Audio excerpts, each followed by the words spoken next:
All right, so you guys have just left the nest and you are heading to the lift.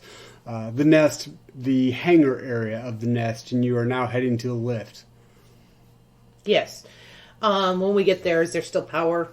So There's a little bit of power, but Felix kind of gives you this look and looks at the lift, looks back at you.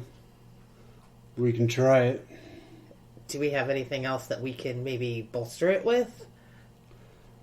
Not unless you want me to take out the power packs or the power cells in my blaster, or use your lightsaber. Well, what about this one? I gestured to Fogg's blaster. All right, go ahead. All right.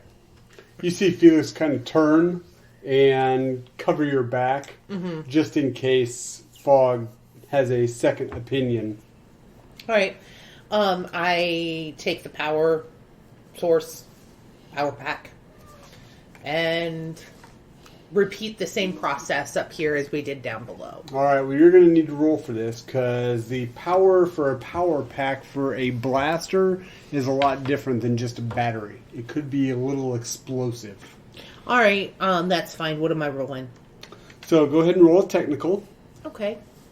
I'm rolling 4 die. I'm going to make it easy again. However, with the power pack, I'm going to add a D6 difficulty to it. All right, so that's going to be an 11 difficulty. I got 12. Oh, you just enough. There's a little bit of sparking, and Felix kind of looks back at you wearily as you give him a shrug. Shrug. Okay, you give him a shrug, and eventually all the lights from the turbo shaft and the little console light up like it's fully powered, fully on.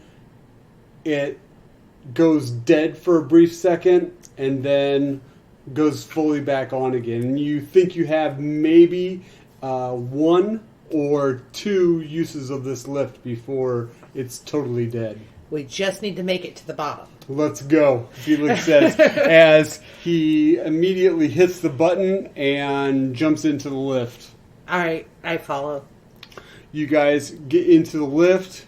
It goes down a little bit, almost as if it's on overdrive. It goes down pretty quickly. However, it gets to the bottom where you had originally hot-wired the lift to get it to work. The doors open up into, once again, that huge kind of overgrown garden area where it hasn't been used and cleaned for quite some time. There's not really any lights on. It's dark. And it's nighttime. Felix once again gets out a glow rod, says, should last for a little bit longer. We might be using these up if we're always going out at night. Kind of smiles at you. Well, let's hope we don't have to do all of our work at night. I think we should go back to the ship and regroup. Following you. You guys start to head out. You walk out onto the main area of the plaza outside of the megastructure, and you start to head across a different gangway than you did before. Once again, these gangways are the size of streets as you are quickly moving. Almost immediately as you get to a second megastructure, go ahead and roll me a perception. Felix is going to do the same thing. Okay, I'm rolling 3 die. It's just straight up perception? It's just straight up perception. You're not really searching for anything at this moment, so just a straight up perception. I have an 11. All right. And Felix has a little bit less than that. Let me roll their hide to see. Well, they're not really hiding. So you see out of the corner of your eye with your moderate difficulty roll, you see out of the corner of your eye a glint of whatever light beams from the megastructures that are slightly active, whatever light beams from the satellite in the distance that hovers around this planet or the stars. You see the glint of metal moving. It appears to be coming quickly towards you, and immediately both you and Felix start to hear the clank clank of metal legs on the permacrete of the walkway that you are now currently. You're at close to another megastructure, starting to move around the outer edges of the megastructure to get to another access way to continue your journey back to the Fathom Dancer, and you hear this clanking from quite a big distance actually at this point. I'll turn around, try to look directly at it, try to figure out what it is. You look, it is still pretty dark. However, you see what appears to you, because you've seen them before, you actually, for what the galaxy would refer to as owning something, you actually own one of these. You see a slightly modified B-1 battle droid that was used heavily during the Clone Wars. It does have a blaster in its hand, not the typical blaster rifle that they usually carry, but more of like a handheld pistol, and it appears to be running towards you.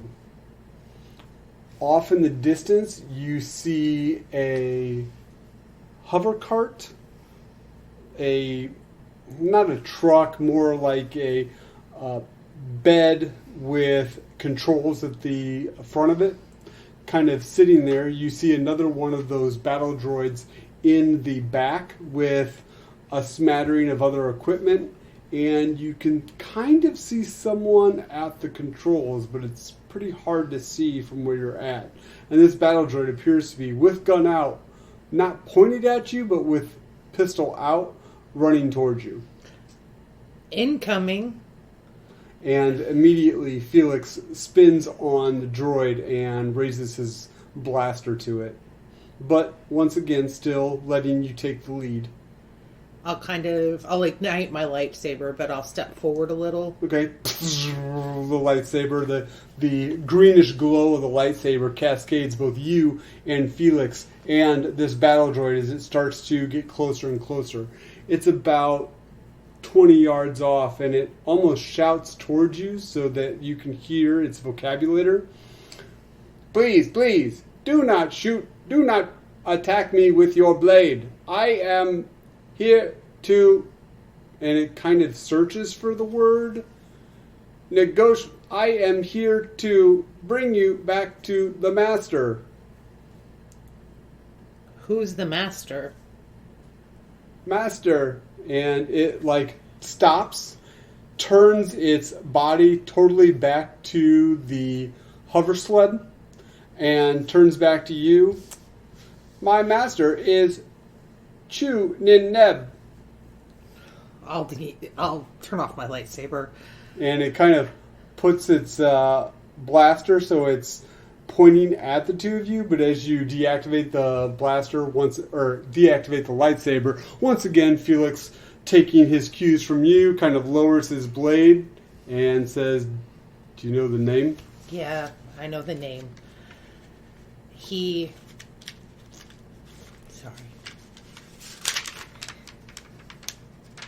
was my brother's second. Maybe even still is. He's who I tried to call before. While you two are kind of quickly discussing this, the battle droid says, please, please, we must hurry. We cannot stay out here that long. I nod towards him, and I follow the droid. And as he turns, he says, Roger, Roger, and starts to kind of clank back to the hover sled. Felix running with you, you guys quickly cover the distance across the thoroughway, and you see what you remember as Chunin Neb, the Sullustan. For those that do not quickly recognize the alien name, the co-pilot of Lando Calrissian in Return of the Jedi was of this race. You see that he is dressed in kind of coveralls. You see that he has a bunch of tools on his belt, tucked into his coveralls. You see that he has a blaster rifle just sitting next to him on the hover sled. You see that he has these goggles that are on his head. They have various spotlights and equipment on them. They look more to be like repair goggles as opposed to goggles to see great distances or to cover your eyes. And he looks at you and kind of goes to get the blaster rifle, kind of pointed it at you, and as the battle droid starts to slow, it basically turns, and the battle droid has a pistol, once again, kind of pointed at you, and then the other battle droid in the back has a rifle pointed at you. And he says, "Just the female, please come forward." I'll gesture to Felix to wait right there, and I'll step I don't a few like steps. this. I know. I step just a couple steps forward. And he slowly, the Sullustan slowly kind of moves, unlocks himself from the sled, comes off the sled, moves towards you, and with quick recognition as he gets towards you, hits a spotlight on his goggles so that he can see not only you but Felix very well. He lowers his rifle and gives you a big side hug with his other arm, and you can almost feel his emotion kind of welling up inside of him as he hugs you. "Morgan, it has been quite a long time since I have seen you. What are you doing?" And he kind of looks around, looks up at the skyscrapers above him for the megastructures, looks around, looks at his droid, looks at Felix, and says, "We cannot stay out here.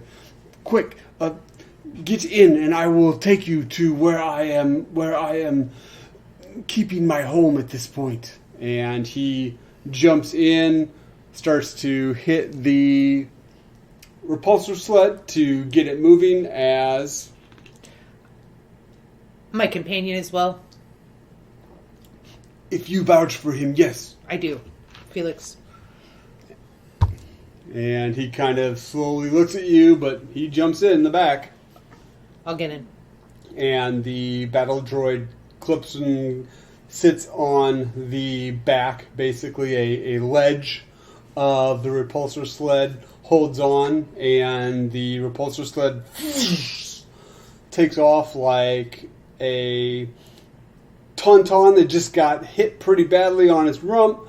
It will move through the caverns of the megastructures for just a few minutes as you realize that Chunin Neb is taking you someplace that's only a few megastructures away from the Dragon's Nest.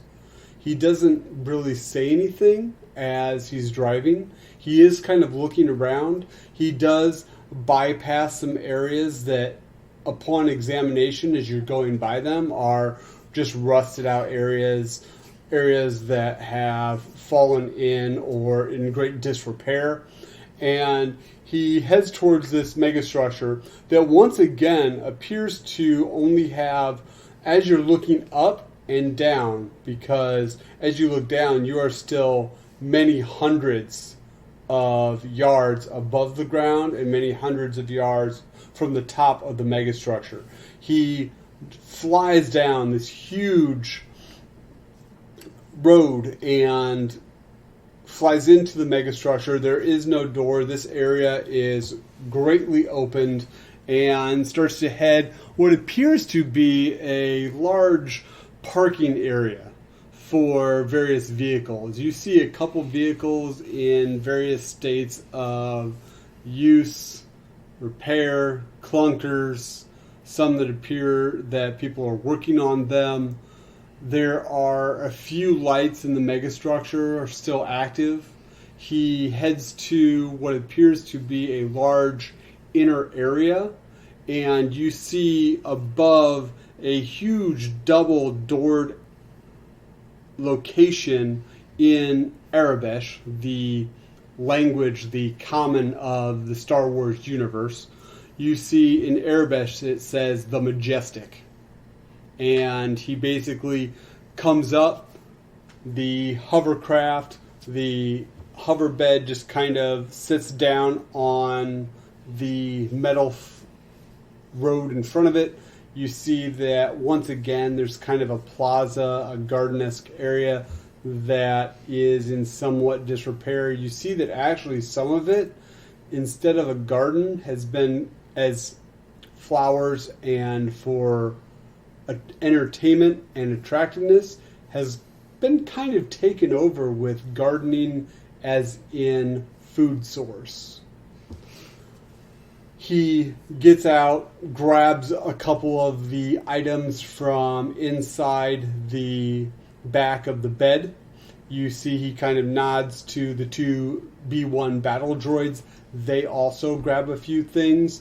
He kind of looks over at Felix and says, "Make yourself useful," and points to a few things. Felix just kind of nods, grabs them, and the four of them start to head into the Majestic. All right. Do I know what the Majestic is? It appears to be, from the outside, some kind of entertainment complex. Like a casino type thing? Yeah, kind of like a casino. You see he moves in. There is a large lounge area. You see to the left of you a number of stalls, probably at the time when it was very active, probably greeters or hosts or information desks of some sort. And there is a number of benches, and there's a huge kind of what appears to be a skylight, but obviously you know from the megastructure that there's just more floors above it. Maybe in its heyday, it might have had some kind of holographic imaging that made it look nice. He heads in, and you see that he goes around one of the large desks into a back room. You hear the clunk of what appears to be some lever, and the whole place lights up. The machines go on. There is a very beautiful, picturesque sky that covers the top of the, at the very least, the lounge area. There is some, from disrepair and just disuse, some of the holographic imagers are kind of shot, broken, so it's not a full pattern. As he basically goes into the main area where a lot of the casino games are, and most of the games though have been kind of turned over into workbenches. You see a couple droids that are half done. You see some weapons on one of the tables that appear to have been worked on or scavenged. You see a number of battle droids in, maybe he took parts from them, maybe he is constructing more of them, are laying on slabs or a sabacc table. You see in the distance a bar that actually has some alcohol, some other foodstuffs that you can see just from where you're standing, as he kind of throws his stuff on some of the tables and will B3, B3, and he kind of yells, and you see a battle droid kind of spark up behind the bar, and Chu says, "If they need anything, give them something to drink." And he kind of turns to you two. "Sorry, don't have a lot of food." "What are you doing here?" And he quickly just forgets the food, forgets the drink, and he grabs some tools and will motion one of the battle droids that he took with him to see the two of you. And he just kind of starts tightening some bolts, looking at some of his handiwork.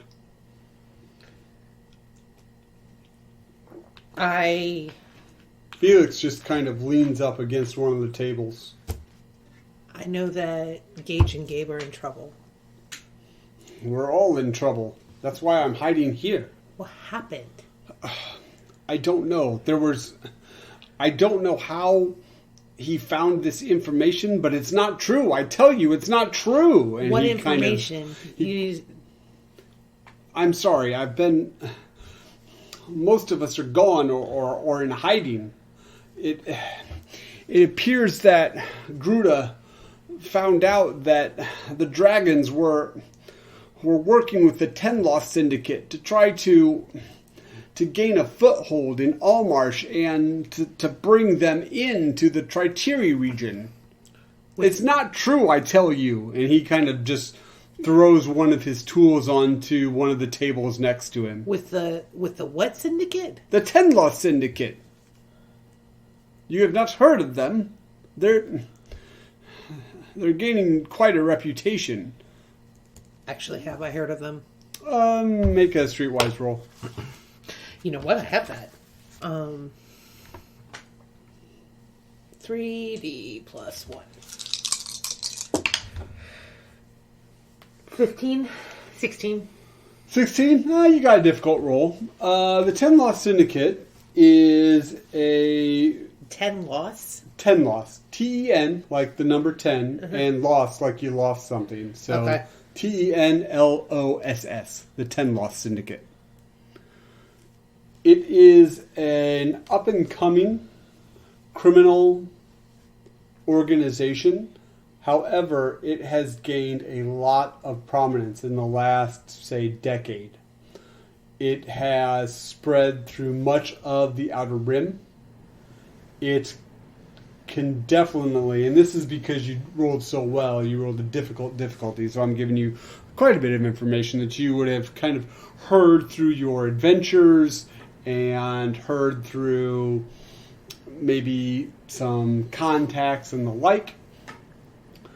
They, in some areas of the Outer Rim, are rivaling the Hutt crime cartel. Especially with the death of Jabba, the Hutt.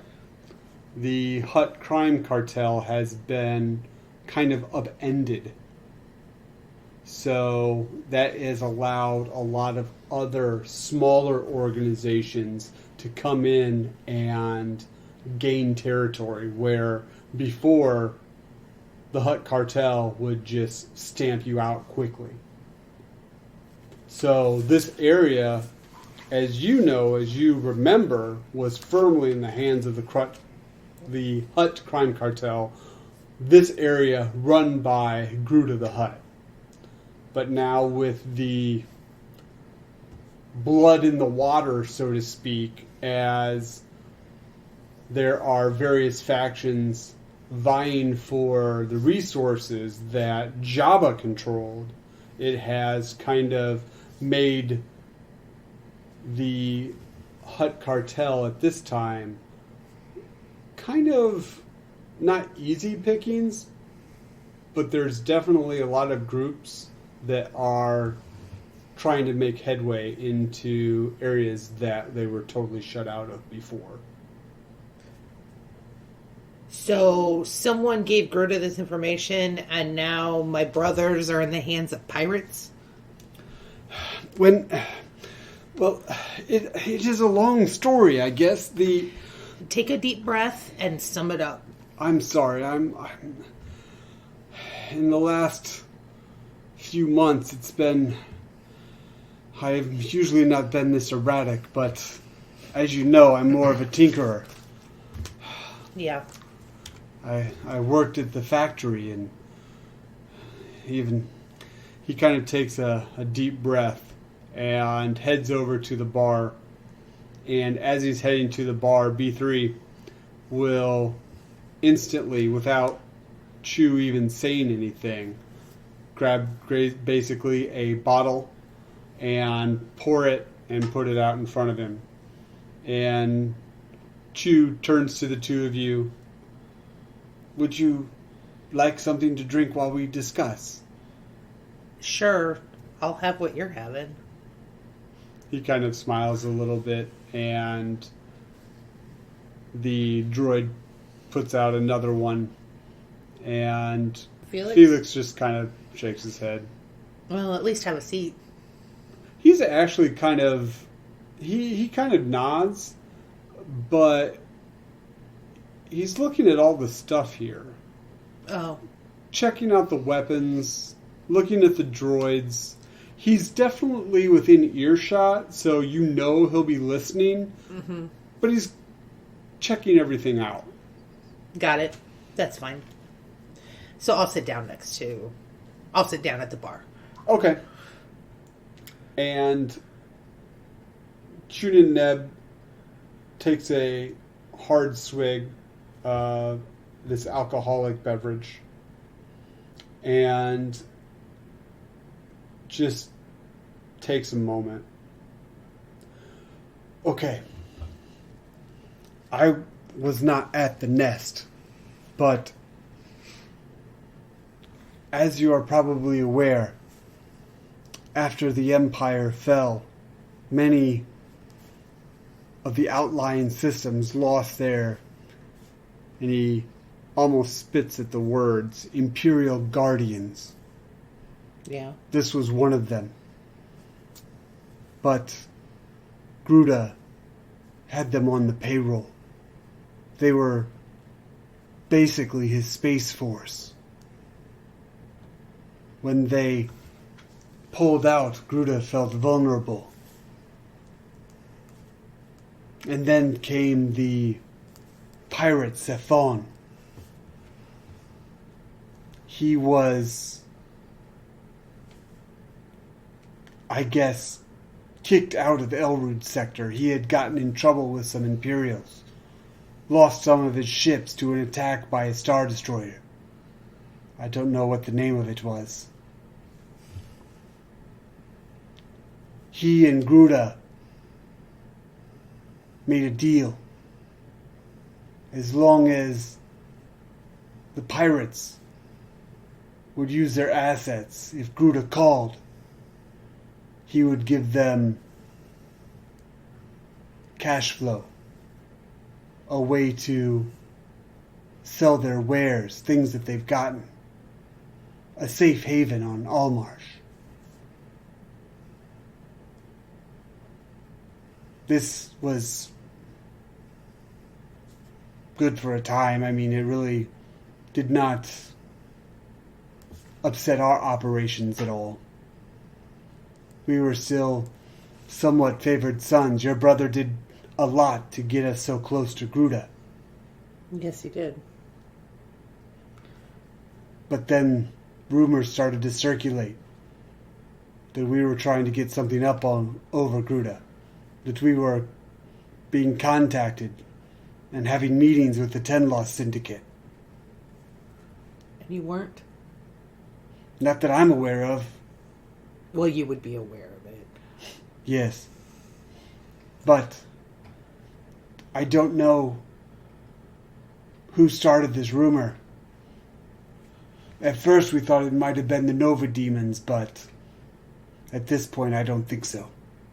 Isn't that a little sneaky for them? They're pretty straightforward. Yes. Fog is a hammer, not a chisel.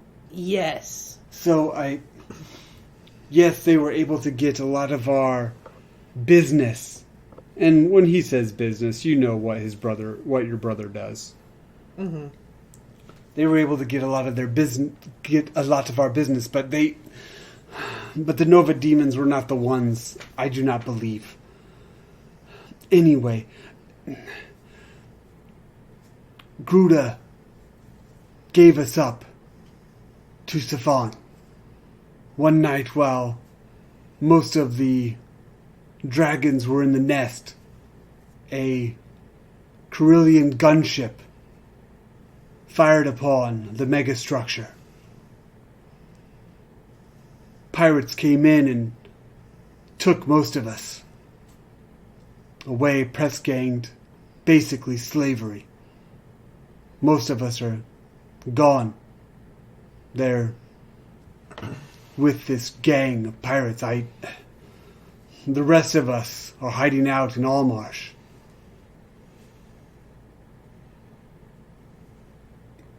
I noticed you from my droid eye. That was yours? I keep a tab on the nest just in case.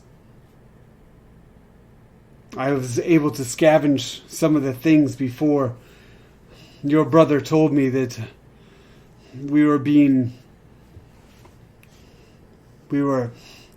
and he kind of gets angry for a moment. We were being pushed out. I was able to get some things at the factory and take them before they knew it was gone. I have a few things here, some things to keep us going.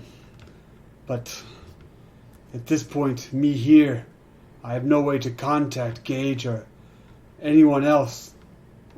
I know frustration builds up in him again. I know that they are not on planet. They have been taken and they are being used by Saffone.